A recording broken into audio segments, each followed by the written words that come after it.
దైవజనులందరికీ నా హృదయపూర్వక వందనాలండి. ఈ వీడియోలో నేను నా ఫేవరెట్ వర్డ్స్ మీకు తెలియచేయాలనుకుంటున్నానండి. మీరు నా యందును నా మాటలు మీ యందును నిలిచిన ఎడల మీకేం ఇష్టమో అడుగుడి వాటన్నిటినీ నేను మీకు అనుగ్రహిస్తాను అని మన యేసే మనకు తెలియచేశారండి. సో ఇది ఏ బుక్లో ఉంది, ఏ చాప్టర్లో ఉంది మీరు నాకు తెలియచేయాలండి. కామెంట్ సెక్షన్లో మీరు మెన్షన్ చేయండి. ఈ వాక్యం నాకు చాలా ఇష్టం అండి. అర్థమవుతుందండి. మనం ఎప్పుడైతే పవిత్రంగా పరిశుద్ధంగా జీవించి మన పాపాలన్నింటినీ మనం బ్యాప్టిజం ద్వారా కడుక్కుంటామో అప్పుడు మనం అందరం క్రీస్తు శరీరంలో అవయవములై ఉండటానికి అర్హతను పొందుకుంటామండి. ఓకేనండి.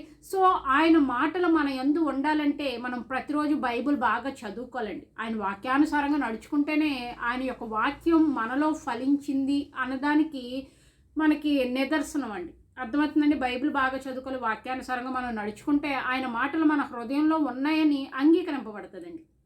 ఓకేనండి.